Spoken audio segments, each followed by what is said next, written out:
Buenos días y bienvenidos a esta nueva emisión de Economía al Día con las principales noticias económicas del país y también del mundo. Estos son los temas que vamos a abordar hoy.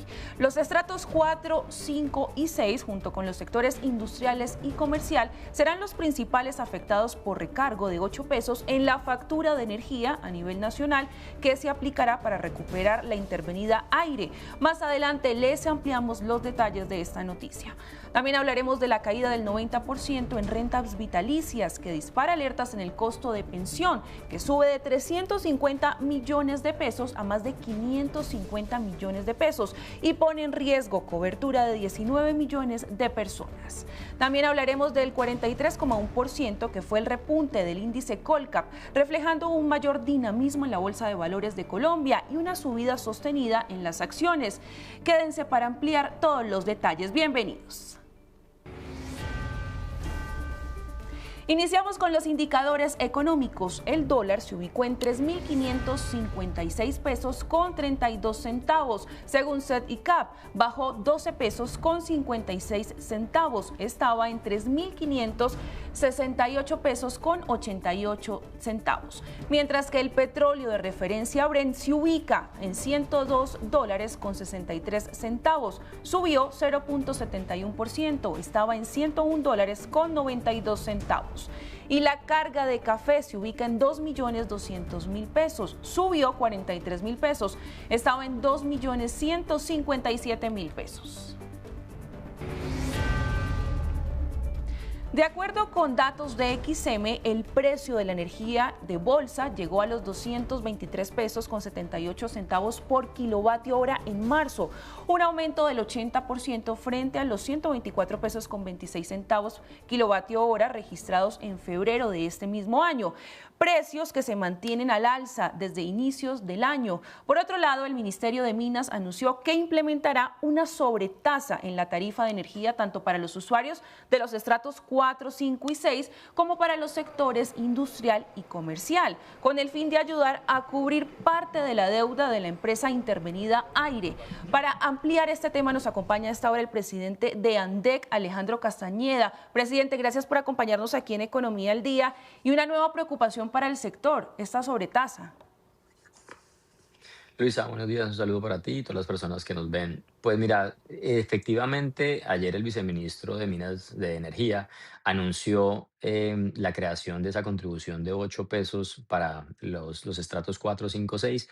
Todavía no es muy claro el tema si va también dirigido al sector industrial y comercial, pero claramente lo que no se cobraría es a los estratos 1, 2 y 3, como se había iniciado la discusión hace unos meses. Recordemos que esta medida había sido anunciada por el gobierno en enero de este año y digamos que tuvo muchos comentarios por parte de varios sectores. La realidad hoy, Luisa, es que hay un problema. El problema se llama la deuda que tiene Aire con el sector eléctrico y con sus proveedores. Hoy en día la deuda de esta compañía con el resto de empresas del sector eléctrico suma ya 2,2 billones de pesos, lo cual es una deuda muy grande. Y esto obviamente pues refleja la inoperancia que ha tenido y la mala gestión que ha tenido la Superintendencia de Servicios Públicos al frente de esta compañía, donde ha tenido ya cinco agentes interventores, perdón, en los últimos 20 meses, donde las deudas pues han pasado de 0 a 2,2 billones de pesos, donde claramente no hay una mejoría en la calidad y en la gestión que ven las personas, los usuarios de Atlántico, Magdalena y Guajira, donde no hay unos estados financieros presentados en los últimos 20 meses, nadie sabe cuál es la situación de esta compañía. Entonces, claro, hay un problema que puede estallar y que puede generar un desabastecimiento de energía, un racionamiento de energía, no solamente a los usuarios de la región Caribe, sino a todo el país, porque esto ya es un problema que no solamente es de esta región, sino que se convirtió en un problema nacional. Cuando las deudas son tan grandes, te la pongo desde el lado, por ejemplo, de la generación térmica, hoy en día esa deuda a los generadores térmicos ya es de 1,5 billones de pesos. Ese valor es el mismo valor que le costaría a estas empresas comprar combustibles para generar a full capacidad durante el fenómeno del niño. 1,5 billones de pesos. Entonces, digamos que ya estamos entrando a un fenómeno del niño con una situación muy compleja desde el punto de vista financiero, además de la técnica. Y lo que entiendo yo que quiere hacer el Ministerio de Minas es, oiga, si todo el país contribuye en este 1%, porque esos 8 pesos se traducen más o menos en un 1% de lo que yo pago en mi factura. Si se pago 100.000 pesos, hoy en día de mi factura pagaría 101.000 pesos. Entonces, pues lo que quiere hacer el Ministerio de Minas es tratar de recaudar algo de recurso para mitigar los posibles efectos de una deuda cada vez mayor por parte de Aire. Entonces, esa es un poco como la situación en la que está el sector y obviamente ante los anuncios que hizo el viceministro el día de ayer. Sí, presidente, es la suma de muchos factores. Y o mencionábamos aquí el tema del incremento de la venta de energía en la bolsa, que suena un poco técnico, pero está aumentando un 80%. ¿Por qué se generó este aumento y cómo impacta al final al consumidor? Luisa, es una buena pregunta porque el anuncio quedó allí solamente en el tema de la bolsa y la gente no sabe cuánto le pesa eso en su factura. Entonces, mira, vamos a hacer la desagregación de lo que yo pago en un recibo, en una factura de energía eléctrica. Yo pago diferentes componentes. Pago el componente de generación, el componente de transmisión, que es llevar la energía desde la generación hasta las ciudades. Luego la distribución, que es lo que hacen empresas que cogen la energía de la transmisión y la llevan hasta los hogares, hasta el comercio, hasta la industria. Y obviamente esa suma de esas cosas es lo que yo pago en mi factura. El componente de generación, que es este que estamos hablando, donde está la bolsa, tiene dos elementos fundamentales allí. Las compras de largo plazo, que es lo que hacen las distribuidoras para que ese precio no varíe, y las compras en bolsa. Más o menos a nivel nacional, las compras en energía a través de contratos representan el 85% y las compras en bolsa solamente el 15%. En ese orden de ideas, cuando yo hago toda esa desagregación, la bolsa que estamos hablando que subió ese 80% y pasó de 120 pesos a 230, 250 pesos, la bolsa de energía solamente pesa de entre un 5 y un 8% dependiendo de la distribuidora que me atiende. Entonces, si eso es así, esos cambios en bolsa, por ejemplo, de 80 pesos, no se traducen en muchos pesos al usuario, solamente se traduciría más o menos en unos 4 o 5 pesos de lo que yo pago en mi factura, que eso viene siendo un 0,4%. Entonces no me pesa mucho. Dependerá, obviamente, como te digo, de que las distribuidoras tengan contratos hacia adelante, que estén contratadas, que ese riesgo, digamos, de volatilidad de la bolsa, que se va a hacer cada vez más grande, Luisa, porque recordemos que los anuncios de un fenómeno del niño para el próximo semestre ya son de que van a suceder en una probabilidad más alta del 90-93%.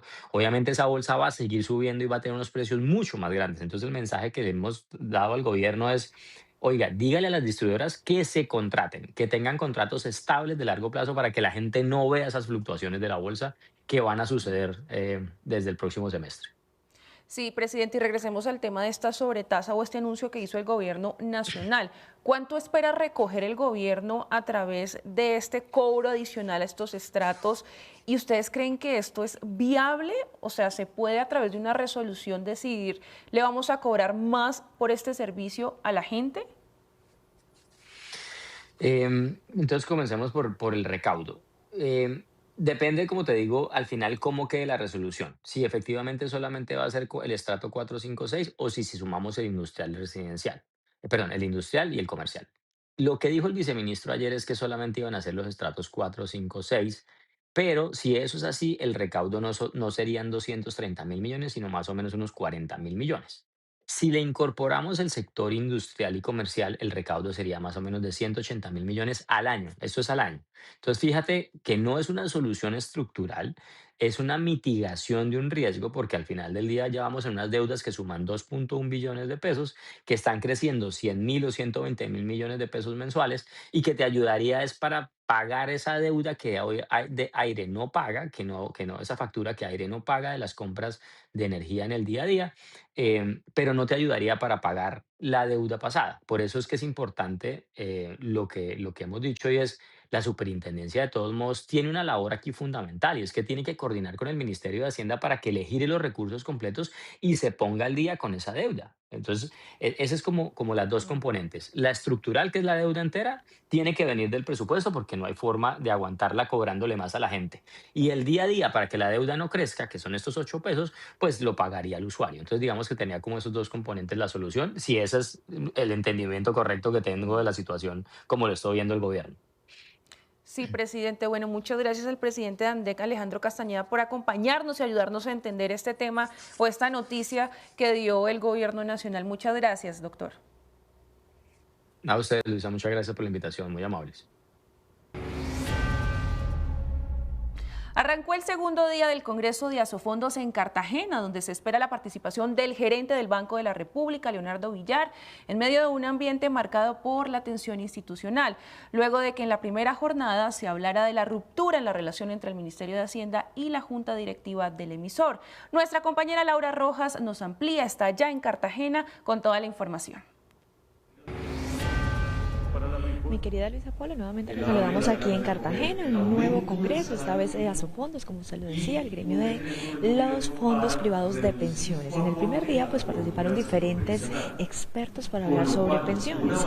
El primero de esos fue el presidente de la Junta de Asofondos, quien habló sobre los riesgos del ahorro pensional de los colombianos por las diferentes medidas que se han adoptado en el país. Por ejemplo, pues los traslados de lo que puede pasar de Colpensiones a los fondos privados, pero también esas inversiones que han sido pues obligadas, que tienen que hacerse aquí en el país, pues que han aumentado.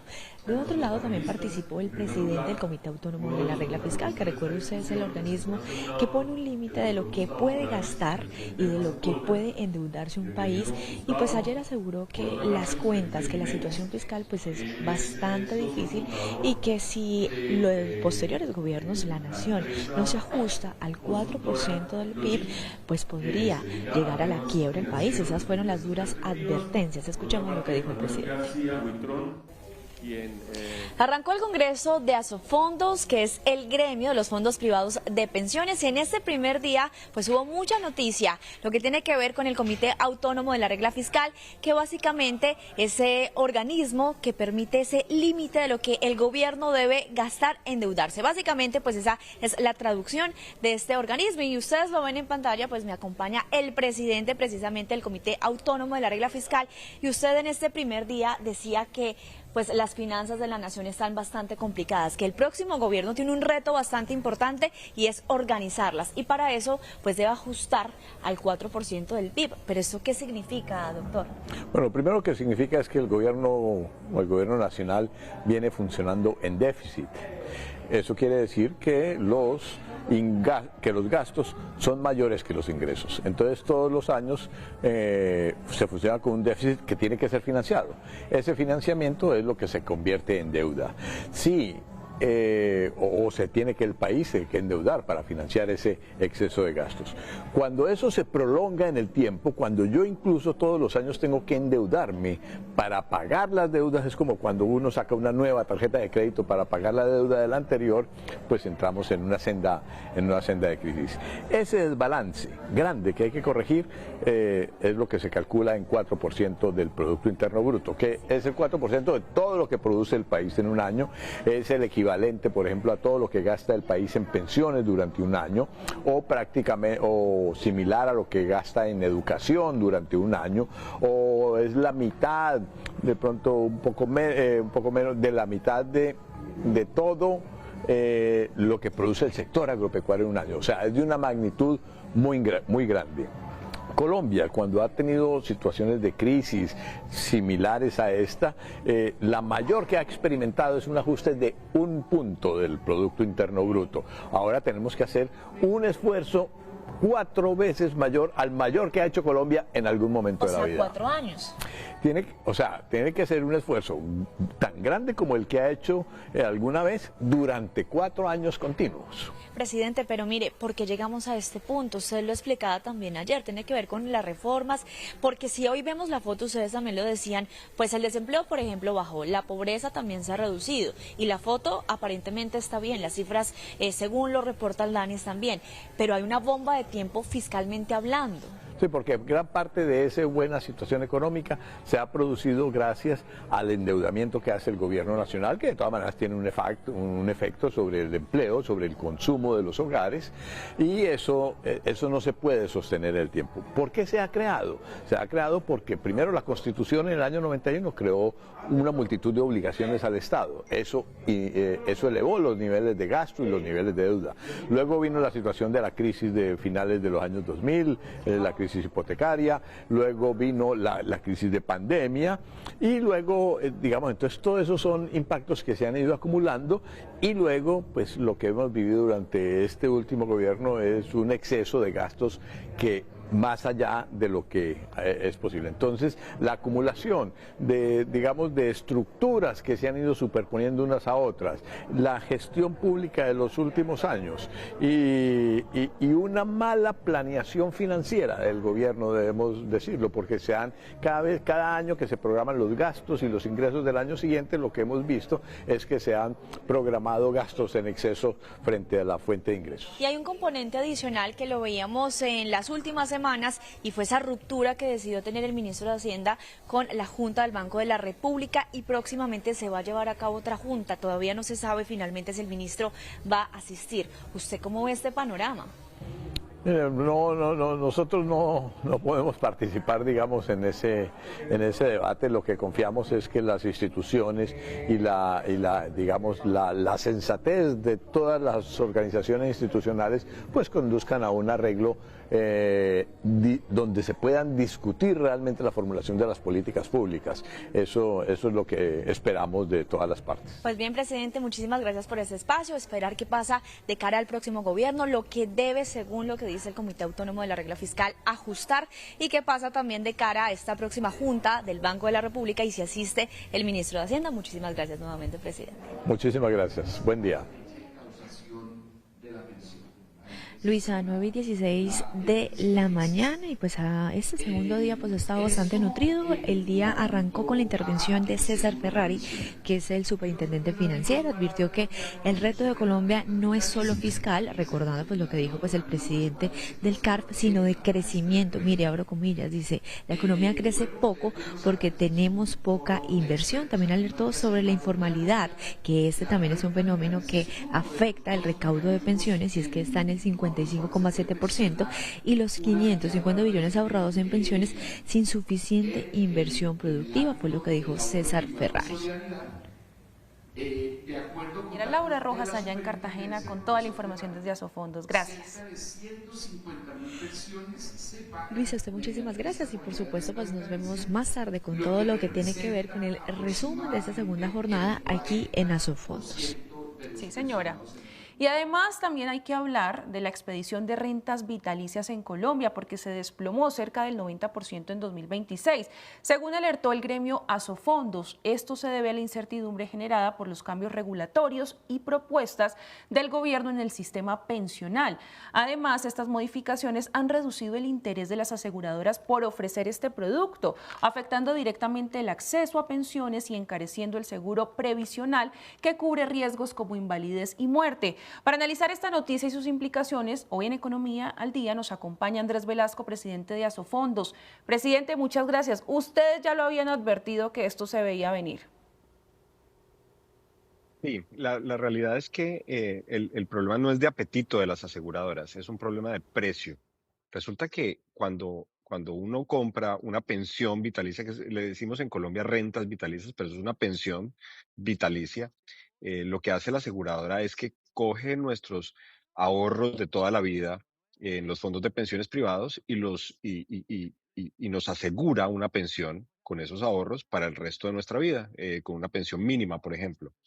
Después de los decretos del final del año pasado, el del salario mínimo que aumentó 23%, y el decreto que se conoce como el decreto de deslizamiento, con el cual el gobierno nacional dice: yo no voy a compensar a las aseguradoras por aumentos del salario mínimo, sino por una parte de ellos, encareció de forma sustancial estas pensiones.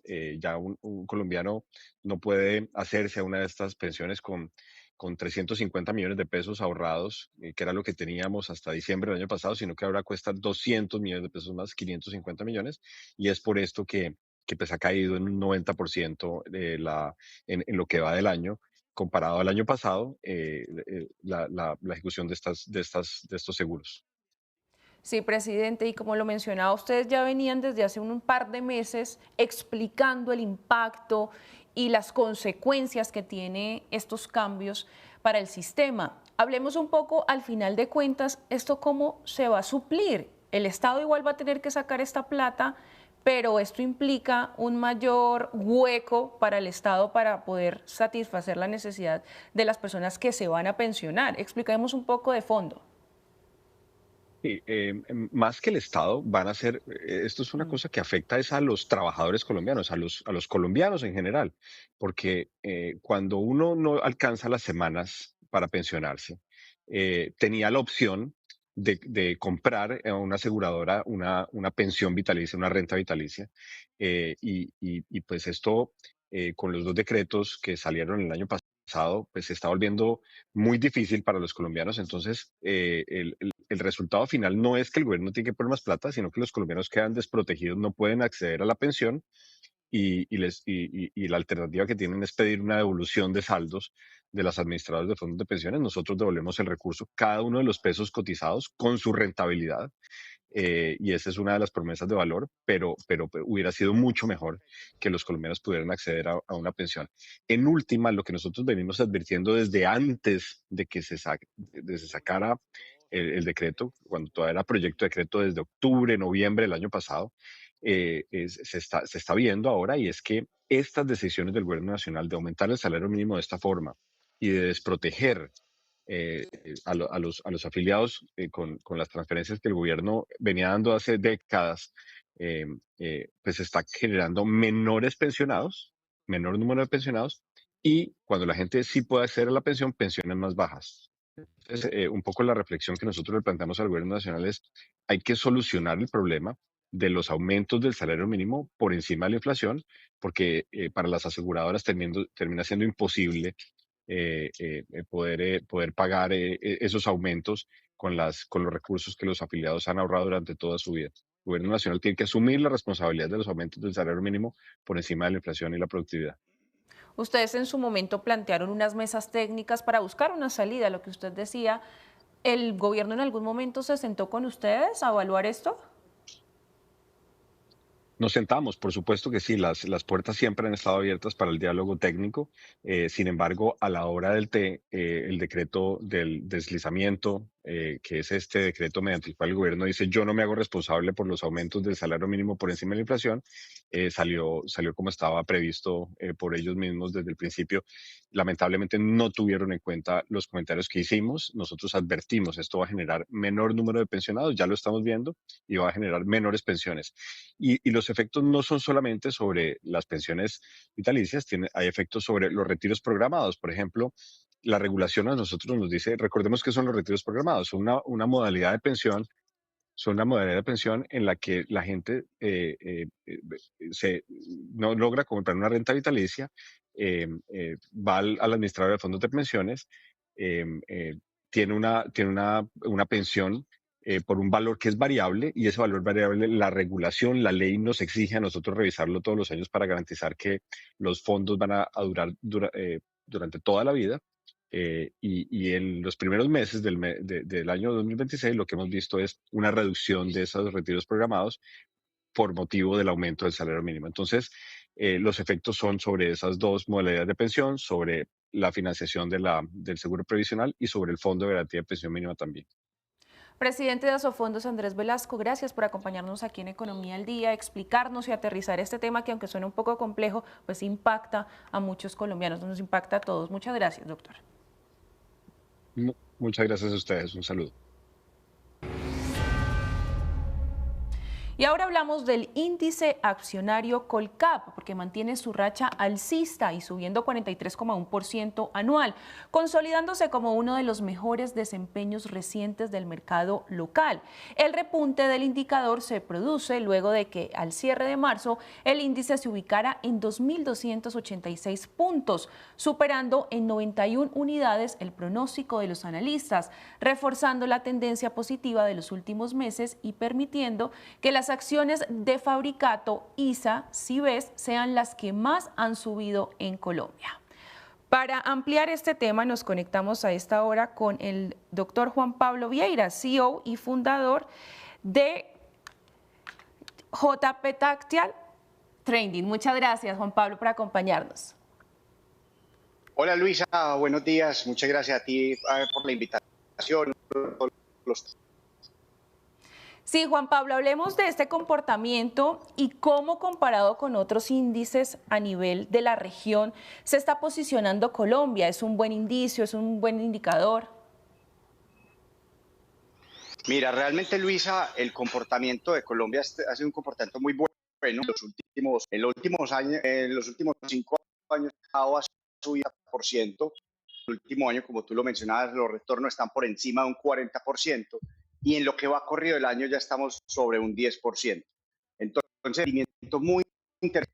Esto se ve, hay una confianza importante sobre las instituciones en Colombia. Eso es lo que, a pesar de la volatilidad política, a pesar de todos estos baja de calificación, endeudamiento del país, de situación tan corto plazo retadora y incertidumbre, la visión de los en un horizonte más de mediano largo.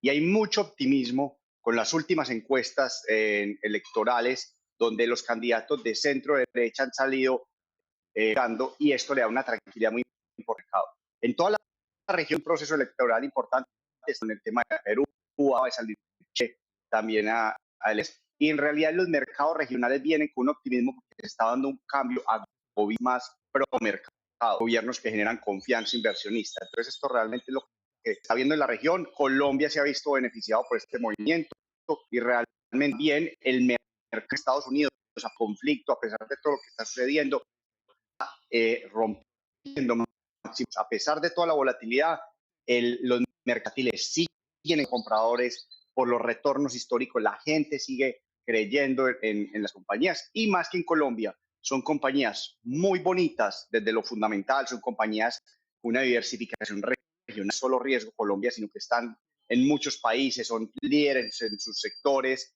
Tenemos a Ecopetrol, que a pesar de todo el ruido político y toda la caída en utilidades, se ha visto ya por el comportamiento de esa alza tan fuerte del petróleo a nivel internacional.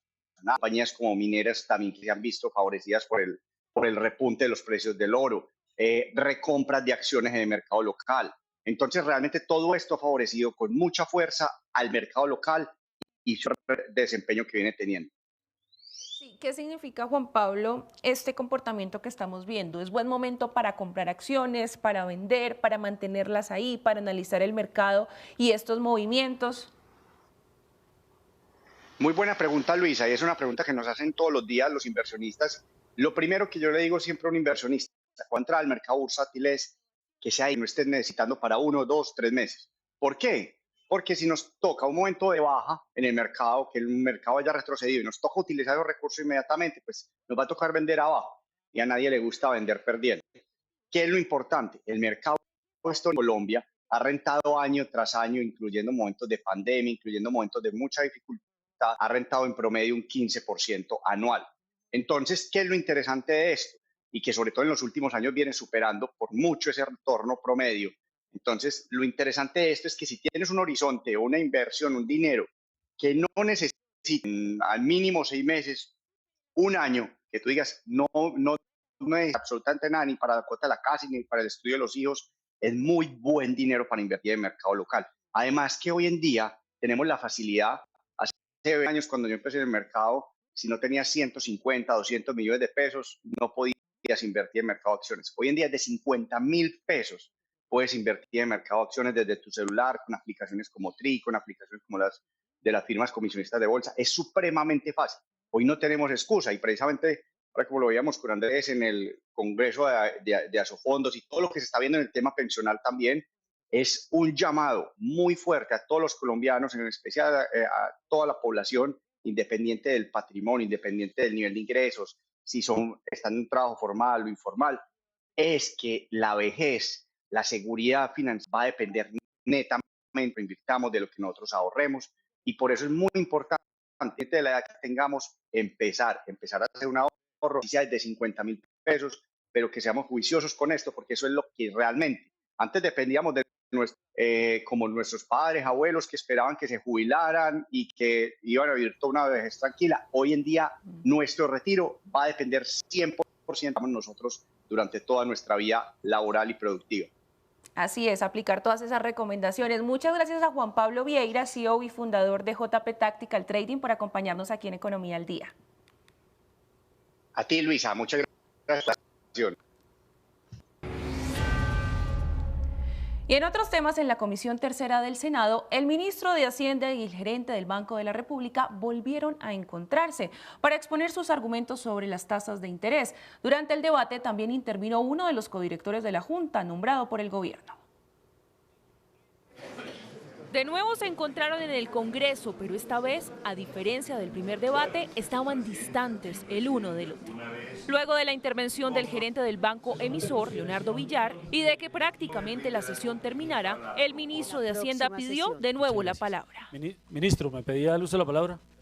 Sí, senador. En su nueva intervención bajó el tono a las diferencias con el banco y habló sobre la posibilidad de regresar a la Junta de la entidad, que tiene su nueva reunión este 30 de abril. El gobierno está dispuesto a continuar con el debate, a dar el debate necesario en la Junta Directiva, pero también es necesario que conozcamos de parte de las personas, los sectores dentro del Banco de la República, del gerente del Banco de la República, si existe la disposición o no de reflexionar en el marco de las diferentes opiniones que se han presentado. Durante la audiencia, el gerente del Banco de la República, Leonardo Villar, le pidió nuevamente al gobierno no desacreditar las decisiones de la Junta. El trabajo del equipo técnico del banco era leer ese cuadrito y decirnos a los bancos que era lo que teníamos que hacer, porque los bancos nos habían mandado a decir que teníamos que hacer lo que ellos pensaban. Yo creo que eso es una manera de desacreditar al equipo técnico del banco de manera totalmente inadmisible. El codirector del Banco de la República, César Giraldo, nombrado por este gobierno, también pidió respeto. Yo llamo al gobierno que también tenga un mensaje respetuoso hacia los miembros de la Junta Directiva y sobre todo a las mujeres de la Junta. La nueva revisión de las tasas de interés se hará en la Junta del 30 de abril y ya hay analistas que proyectan un nuevo incremento. Ahora hablamos del Banco de Desarrollo de América Latina y el Caribe, porque en su más reciente informe, Impulsando el Crecimiento en un Mundo Cambiante, aseguró que la región juega un papel crucial en la transición hacia energías renovables por su potencial en la explotación de minerales clave. También habla sobre el reto que tiene Colombia para reducir la informalidad y avanzar en crecimiento sostenido de su economía. Nuestra compañera María Fernanda Tarazona desde México con todos los detalles. Hola, ¿qué tal? Yo los saludo desde México, desde donde el Banco de Desarrollo de América Latina y el Caribe presenta el reporte de Economía y Desarrollo del 2026 titulado Raíces del Futuro del Mundo Rural de América Latina y el Caribe. Es por eso que en este momento me acompaña Alicia Montalvo. Ella es vicepresidenta encargada de Cooperación, Alianzas y Movilización de CAF, así como también gerenta de Acción Climática. Buenas, bienvenida a este espacio y sobre todo preguntarle de esos principales hallazgos que ustedes tienen en este reporte.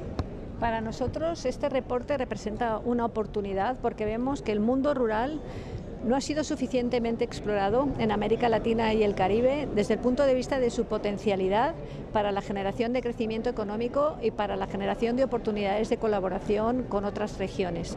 Por eso consideramos que esta mirada, que es una mirada transversal, una mirada que mira todo el entorno del mundo rural con esa visión de futuro, es clave y queremos que sirva como una oportunidad para identificar nuevas acciones.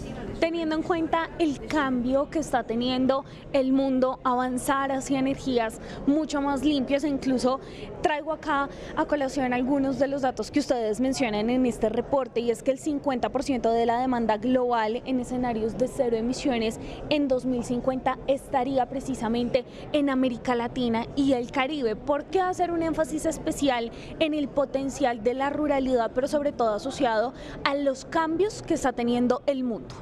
La transición energética afecta obviamente a todos los sectores, pero en el caso del mundo rural, el sector agropecuario está directamente afectado por esta transición, tanto desde el punto de vista del consumo energético, incluso del impacto posible sobre la deforestación, si no está bien gestionado, como desde el punto de vista del potencial que ofrece para un uso más eficiente de la energía, para un uso de biocombustibles, para la producción de fertilizantes orgánicos. En definitiva, el mundo rural es clave para una transición energética hacia una economía más resiliente y más descarbonizada. Y por eso nosotros desde CAF hemos vinculado estos dos temas, el desarrollo rural pero también la transición energética y las posibilidades de desarrollo agropecuario en la región.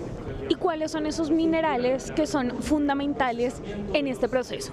Bueno, como saben, los minerales críticos es uno de los grandes temas ahora, debate internacional, porque son claves para la transición energética. Estamos hablando del litio. La región produce el 50%, tiene el 50% del litio global, níquel, cobre y todas las tierras raras. Todos estos elementos van a ser una solución para la transición energética, pero también tenemos que asegurar que su desarrollo se hace desde el punto de vista sostenible, que no tiene un impacto negativo sobre la población, que genera oportunidades, que genera desarrollo de cadenas de valor. Es decir, la región no puede ser una mera proveedora de materiales críticos o de tierras raras, sino que tiene que establecer cadenas de producción que permitan modelos de inclusión social y de generación de empleo y desarrollo económico. Sin duda alguna, este es uno de los temas en los que ha venido avanzando Colombia, sobre todo en el biogás, también en el biodiesel, que incluso se utilizan desde los combustibles del día a día hasta también en el mundo agropecuario. Efectivamente, los biocombustibles suponen una fuente fundamental para la descarbonización y también para el desarrollo agropecuario.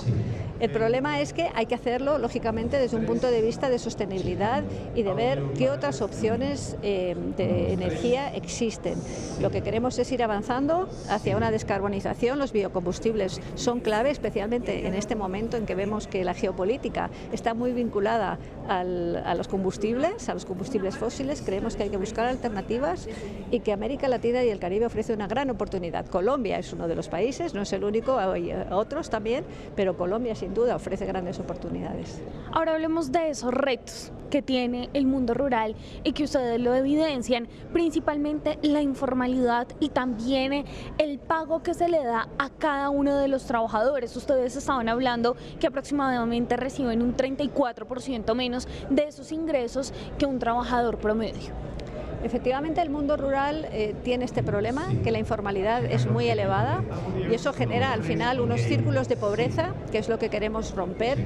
Por eso el informe aborda no solo la visión de desarrollo agropecuario o de minerales críticos, sino el potencial para generar oportunidades de empleo en nuevos sectores. Ha mencionado los biocombustibles, pero por ejemplo también agricultura de precisión, temas de bioeconomía. Todo esto tiene que ir generando mayores oportunidades de formalidad. También trabajar mucho con los pequeños agricultores. Al final es un sector que está súper atomizado y eso hace también que la informalidad sea elevada. En definitiva, la visión que queremos trasladar con este reporte es una visión integral y por eso hablamos de un nuevo mundo rural para la región. ¿Y el caso de las mujeres, como última pregunta? Sin duda, para nosotros, para CAF, para el Banco de Desarrollo de América Latina y el Caribe, el tema de género es clave y está muy claro que las mujeres desempeñan un papel clave en el mundo rural y en el mundo particularmente de desarrollo agropecuario, ¿no? Pequeña agricultura y la informalidad también. Son el sostén, en muchos casos, de las economías familiares fuera de sistemas formales y por eso hay que trabajar mucho en temas de formación, en facilitar acceso a la capacitación, todo este tipo de cuestiones que van poco a poco pues incorporando a la mujer también al mundo de la formalidad. No solo es bueno para ellas y para la economía, sino que se traslada también a la juventud, que es algo muy importante. Bueno, Alicia, muchísimas gracias por atendernos en este espacio a Noticias Caracol y también a Negocios DIP. Muchísimas gracias a ustedes y buenos días. Bueno, y desde acá, este es el informe que se tiene sobre el Banco de Desarrollo de América Latina y el Caribe y el papel fundamental que juega el sector rural para el motor de la economía del mundo. Grandes oportunidades que tiene nuestro país. Y así hacemos una breve pausa aquí en Economía al Día, pero al regreso, Economía sin fronteras y también la movida empresarial.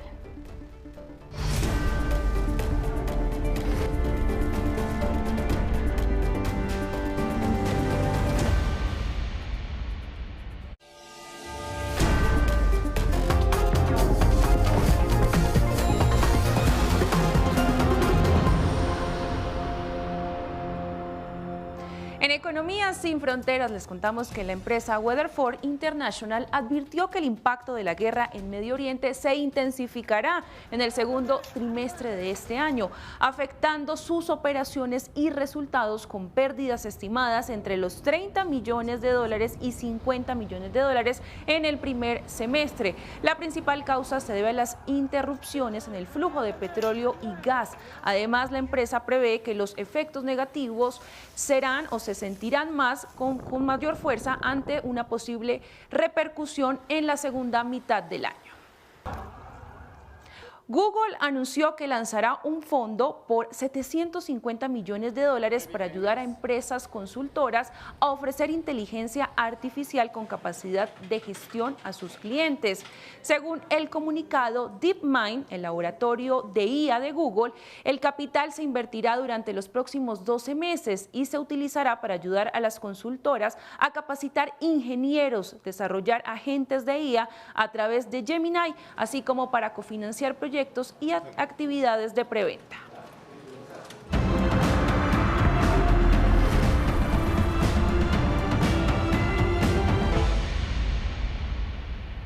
En la movida empresarial a través de su cuenta de X, el gerente de la Federación Nacional de Cafeteros, Germán Bamón, anunció que el café colombiano será patrocinador oficial del equipo Ineos en la próxima temporada.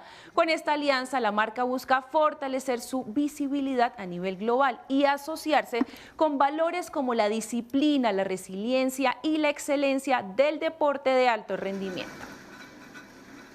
Las pymes, que generan cerca del 80% del empleo en Colombia, enfrentan dificultades para acceder a financiamiento, por lo que la Fundación Bolívar, Da Vivienda y la Bolsa de Valores de Colombia lanzan una alianza para buscar cerrar esa brecha, integrando formación empresarial y acceso a capital.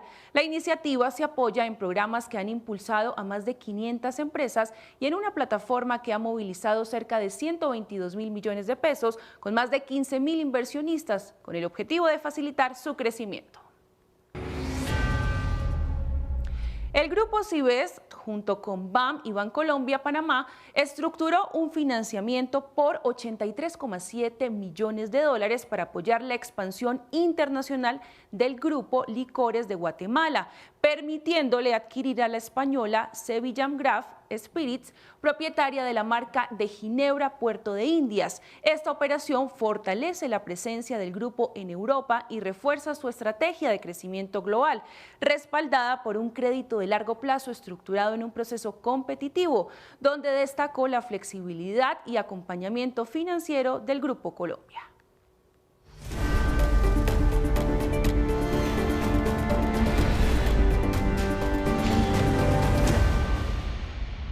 Y antes de despedirnos de esta emisión, hay que hablar sobre un tema importante: los derechos y deberes que tenemos como consumidores. En esta cápsula patrocinada por el Banco Agrario nos cuentan más sobre estas responsabilidades financieras. Todos somos consumidores financieros y tenemos derechos y deberes. Por eso, hoy en El Monedero te contamos cuáles son.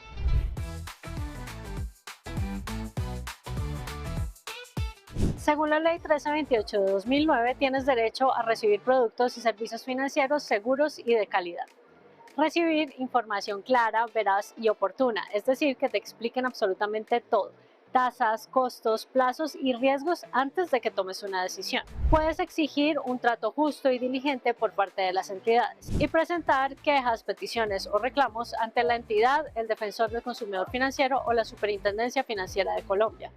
Pero ojo que también hay deberes que tienes que cumplir, como informarte antes de tomar un producto o servicio financiero, leer y revisar los documentos que te entrega el banco, verificar que la entidad sea vigilada por la Superintendencia Financiera y presentar quejas de forma respetuosa. Esto facilitará la solución. Y recuerda que en El Monedero estamos para cuidarte y brindarte los mejores consejos financieros, porque con el Banco Agrario seguimos creciendo juntos. Excelentes consejos financieros, y así llegamos al final de Economía al Día, pero a las 12 nos encontramos nuevamente con la información económica.